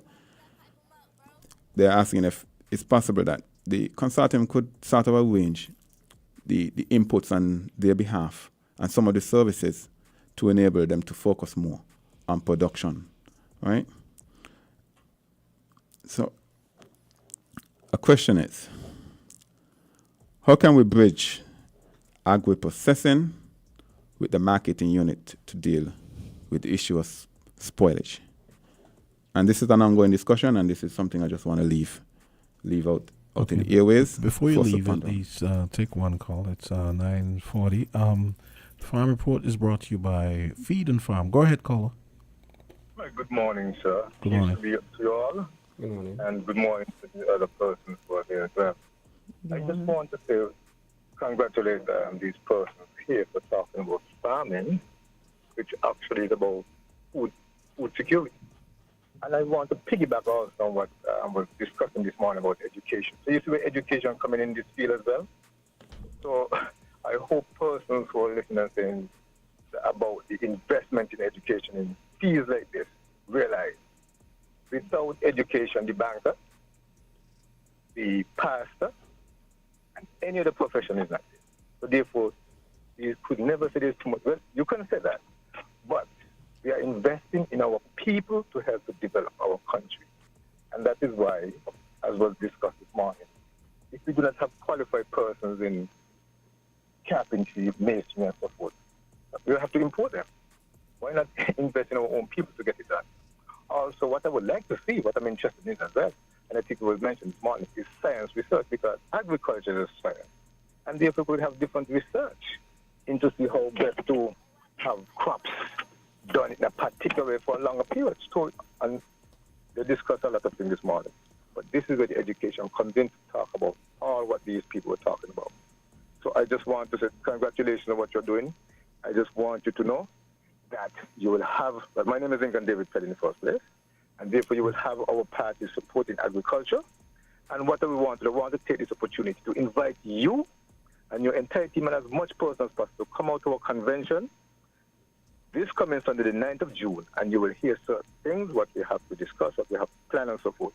If you want to answer a question, hopefully they will have question to period, so you can ask a question, but I will be there at the door to greet you guys and welcome you when you come out. Right? So that's an invitation to you and anyone. You to Jamster, and you to my friend Kortensia, I think her name is? Kortensia. Thank you. You could come and listen, hear what they have to say. But I'm encouraging all persons from our country. You could come over from the Navy Salon, hear what they have to say. Because our party is open to persons to come, especially our members, our friends, our supporters. Everyone, come and listen and hear what we have to say.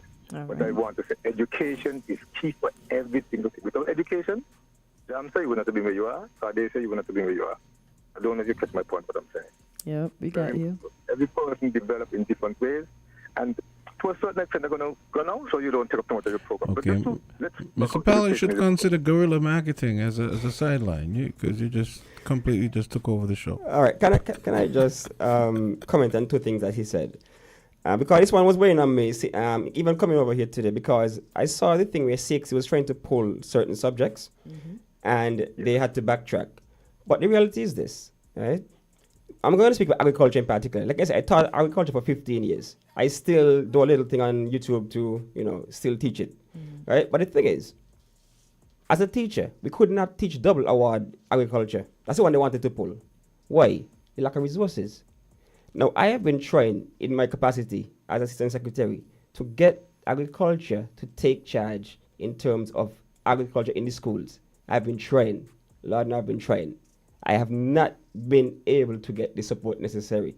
So the CX had to backtrack because the ministers in the region spoke and they said they're going to come with capacity, commit on resources and stuff like that. But it has been talk all the time. CX made a decision based on raw data. Nobody has been doing the subject for the past couple of years. So government might say, Can I say something before you go, because I don't want to take up your time, because I know you have to finish, but I just want to say this because it's very important. What is happening here is because there's a change in mentality.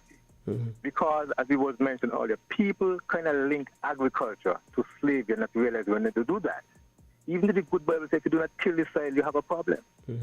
But because of the bad experience, they link all of this with that.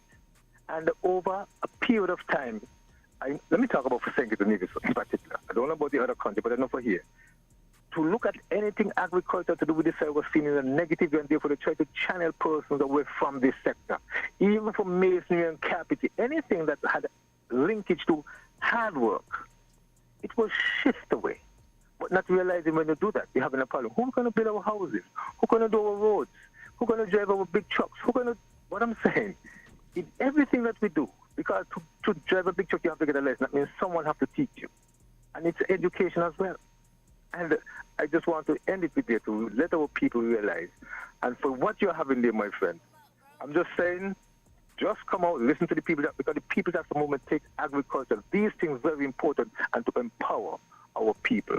So if you can get the chance to come out, and everyone who's hearing my voice, whether you tune in or whether you come in person, just listen and give us that support. Okay. Help us come out of some of these difficulties we're having, especially with these subject areas that people may not want to get into, because we recognize having our persons to be industrious, that is how we get persons. Even coming to even removing crime, because your mind and your hands are occupied positively. We have positive in doing and not room for negative. So thank you very much for listening to me. Peace be to St. Kitts and Nevis. Peace be to constitution. God bless St. Kitts and Nevis. You guys have a blessed day. God bless you all. You too. Thank you. Okay, we're going to have to leave it there. Give you guys 30 seconds to wrap. Okay, to wrap up, like I said, please go out, support the cantaloupe, get them purchased, get them off the hands of the marketing unit. And I'm just saying that in terms of marketing, we can do so much better. We need everyone to come on board. For example, foreign affairs, trade, come on board. We have to look at our export market at this point in time, because there are produce that are being spoiled here. We have to be able to export these produce. Because like I said last week, there are some countries who are simply dying to get these produce. So let's not waste them. Let's do our work. Ministry of Trade, let's manipulate some of these trade agreements. There's room for that. Foreign affairs, like get some agents out there to accept our stuff, sell them outside. You know, you might even as far as Dubai. Imagine in Dubai and buying produce in St. Kitts, exotic from St. Kitts. Do something. Let's market ourselves. Let's market our produce. Put that brand St. Kitts out there in terms of our food items. So it's not just a local economy only, but also look at export to develop market. Market development is key. So that's why I'll leave it there for now. Edison? Okay, just quickly on consistency, as I mentioned. When we say consistency, who are we speaking to, and what are we really asking for? In the past, it was solely laid at the feet of the farmers to say the consistency is on the farmers. However, it's everyone involved, even down to the market. If there's not a consistent request or a consistent need for the product, then it doesn't make sense to consistently produce it. So without these conversations and without the data, we just making fun of the issue of consistency, right? When you speak to the market, they would tell you they need a certain amount during a certain period. It's not that they need it all year round. So it's not that we need to produce this or in this quantity all year round. But in order for us to know this, we need to engage the market, engage everyone involved. Put the data, record the data, and then analyze it and design a plan towards it, right? And I'll end with there. It's consistency on the farmer, consistency with the services on the government behalf, the consistency and the preservation and the implementation of these critical services that we need in order to ensure that the consistency topic doesn't, it's not an ongoing issue. All right, one last thing. I'm just letting those out there know that this is solid data. So anybody in academia, any institutions, any NGO who wants to work closely with the consortium to collect raw data, we are open to any involvement, any support from those entities. So we are available. All doors are open. Come and let us help you produce a more substantive document that might be able to be used maybe in Parliament in some way to further push the sector forward. Okay, and on that note, that's going to do it for Farm Report today. It's 9:49. Just reminding you that Farm Report is brought to you every Wednesday from at 9 o'clock and is brought to you by Feed and Farm. For all your animal needs, try the Feed and Farm Store SKN. We have the best quality products in feed, dewormers, grooming supplies, toys, treats, and minor medical supplies. Drop by the store on the Kim Collins Highway at the airport roundabout. We're open from 8 a.m. to 5 p.m. Monday to Friday and 9 a.m. to 2 p.m. on Saturdays. Give us a call at 669-FARM.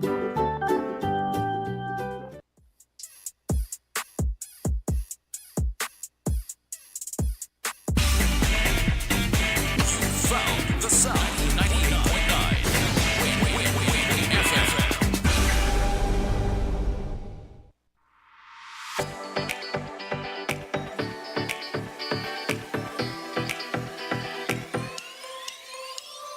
Rams the good food people, always there to serve you. Rams the good food people, locations right near you. Rams the good food people, in-store specials for you. Rams the good food people. Rams. When you need better service, Rams is always here. Better value, better prices. Rams is always here. Rewarding your loyalty. Rams is always here. We are community. We are family. We are family. Rams for you and me. We are community. Rams for you and me.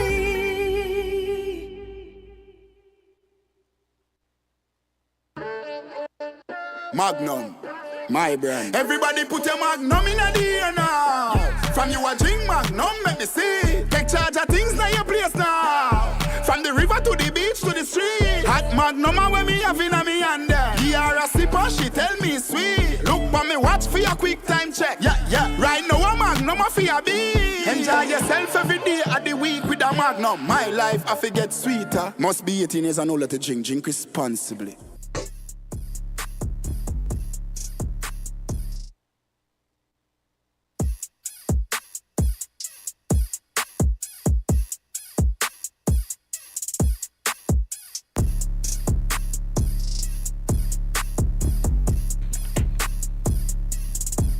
Eight minutes until 10 o'clock, and I'm back here with my girl. Okay, what's up? You want to take what you were just gonna say? Cause Yeah, I was normally saying- mix up these folks, so I'm just trying to look up something to differentiate because I don't want to be in trouble. So you go ahead. I'll follow.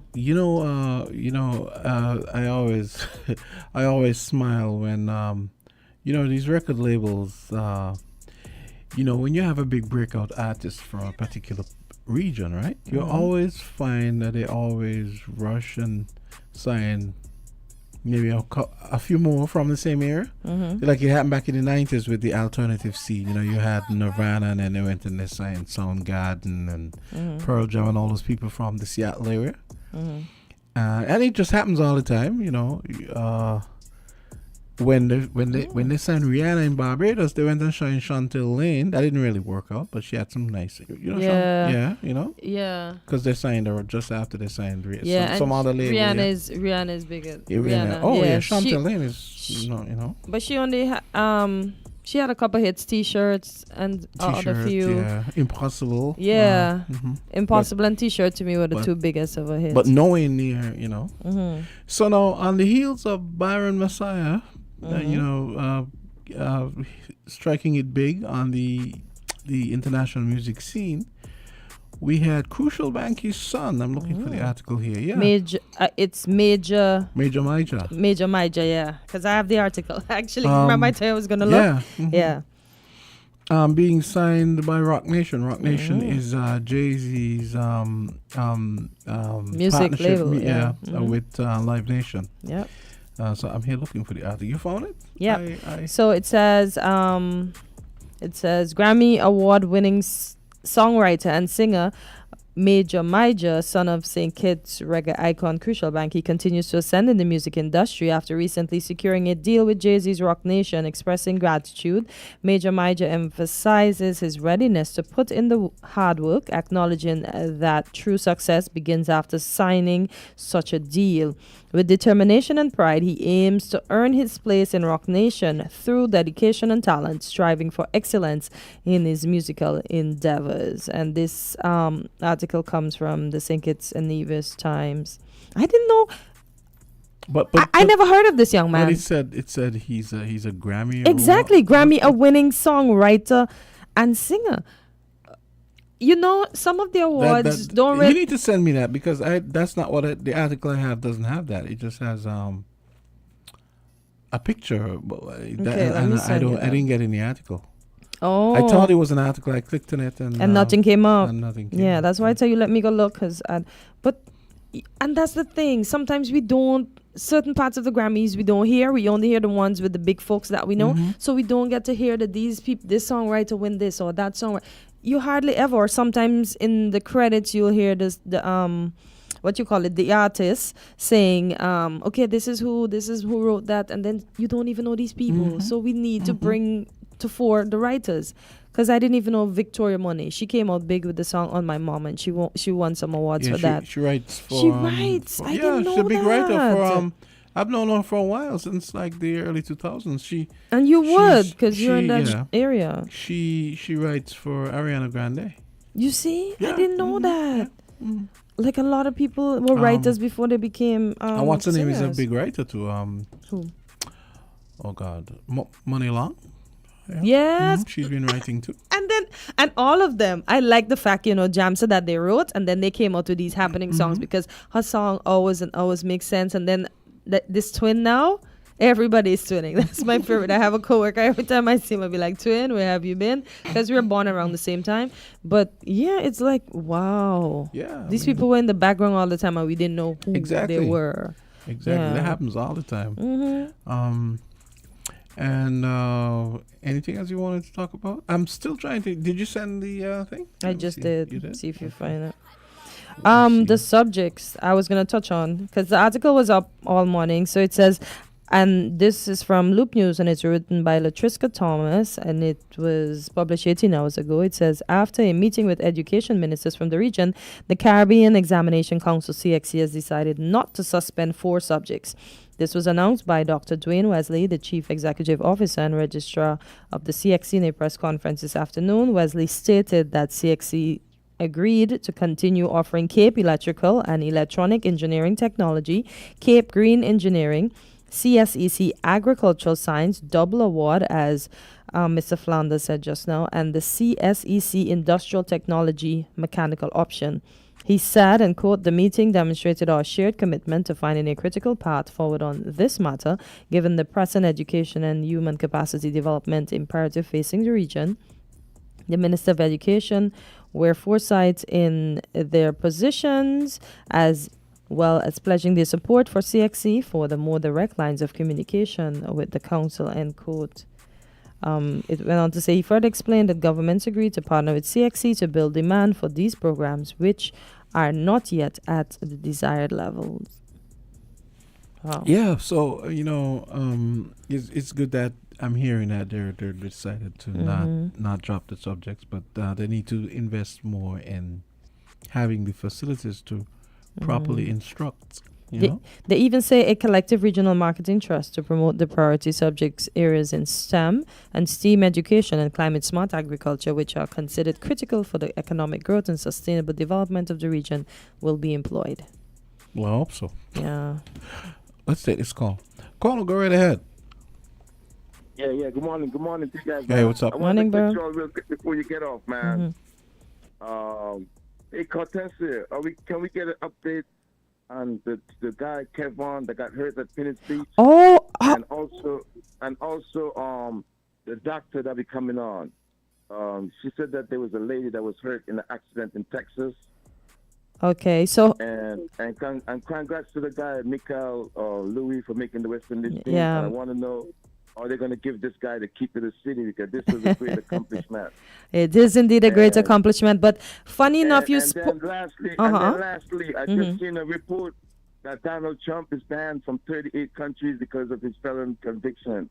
And how did you like the outcome of that case? Oh boy. And that's it for now, man. I'll let you guys do your thing, man. You guys have a good day. Okay, bro. Thanks. Funny enough, I was supposed to mention bye-bye. something on Kevin Wood to say that I saw some Facebook posts and he's moving his hands and stuff and he's coming along, he's speaking. He's looking like his jovial self that his dad described him to be. So I will just have to investigate further and get more information on that for you, Burl.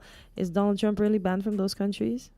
Yeah, I saw the list. They banned it. China. I think China kicked it off. Okay, and Burl mentioned Kevin Wood. What else did he mention? You remember her partner's her boyfriend's daughter that got in the accident. Oh yes, in she Texas. said she's coming along well. She's in therapy, but it's slow. So when she comes back, I'll be sure so she can give you some update on that. But I normally ask off air, and she always tell me she's coming along. She's doing therapy for this. It's slow, but it's working. I'm happy that she's young so that she can heal and get better as soon as possible. Yeah, but Kevin is coming along. I'm happy, and for those who are contributing and still contributing, the family welcomes it. And before we get off, just letting people know that Real Talk with Lavi is it moves to tonight. So it's going to be Wednesdays. Night. Okay. It's going to be Wednesdays from 8 to 9 starting tonight. Okay. And I'm going to be holding it down with some music right up until Voices time, and then also tomorrow. So tomorrow afternoon, I'm going to give you guys my itinerary for Spin Cycle, right? So itinerary, is that right? Anyway. Spin Cycle. So are we washing now? Yeah, that's the name of my show. Boy, you really never used to listen. That's the name of my I told you music I show. wasn't a So, radio person. yeah. As much as I had radio on my list of to-do things, I never really listened to the radio the way I should. That's my honest confession on Hump Day. But am I doing better now? I'm a YouTuber for the radio. That's it, yes. I'm doing a little better. Okay. Yeah, because remember you're on YouTube, so I can listen voices on YouTube. True. I can listen Money Matters on YouTube, so I'm a True. YouTuber for the True. radio. Yeah, so that's my honest attempt Let's at take one getting more into call. radio. I mean, Okay. I'm going to be here anyway, playing the folks some great music right up until Voices. And tomorrow I'm probably going to be, I wanted to start yesterday actually, but it didn't really work out because of all this stuff I had to do. Okay. So Spin Cycle returns. We're gonna have an hour of music. Can't really do it this afternoon because what's his name, Mr. Coffee. That's his Okay. show, Conscious Business. Okay. Caller, go right ahead. Kortensia, how are you? Nice surprise. Good morning, Jam Down. An old lady met me just after you yesterday. I went down on the bench, them go cool out. Mm-hmm. And she come up to me. Man, you got me can't sleep. I said, don't worry, I will be back. I just talked to her and me go from the who does work with her. She said, Kortensia? I said, yes. She said, I wanted to meet her, I said, well, you will meet her because I want set up that you could talk to her. Okay. Jamster, you see what these people in the music festival is doing? The marketing is poor. They've got to done away with this politics thing. You got Val Honey who was doing such a great job for the music festival. Half my school friends them say they ain't coming down because they don't see the kind of game they're playing.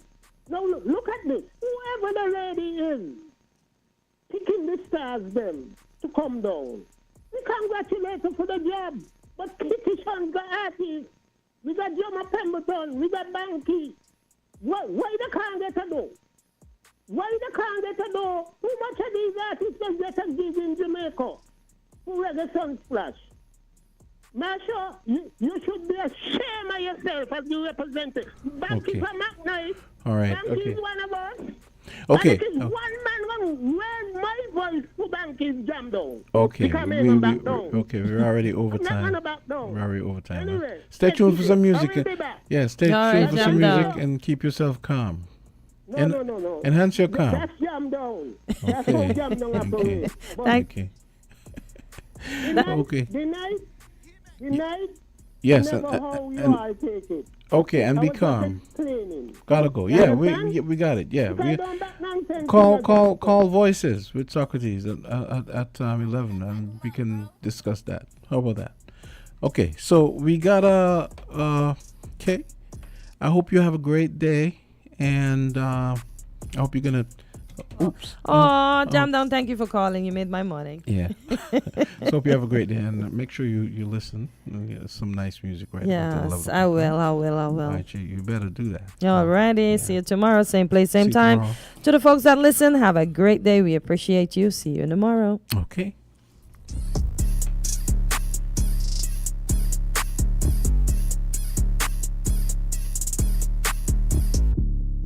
Feel the magic.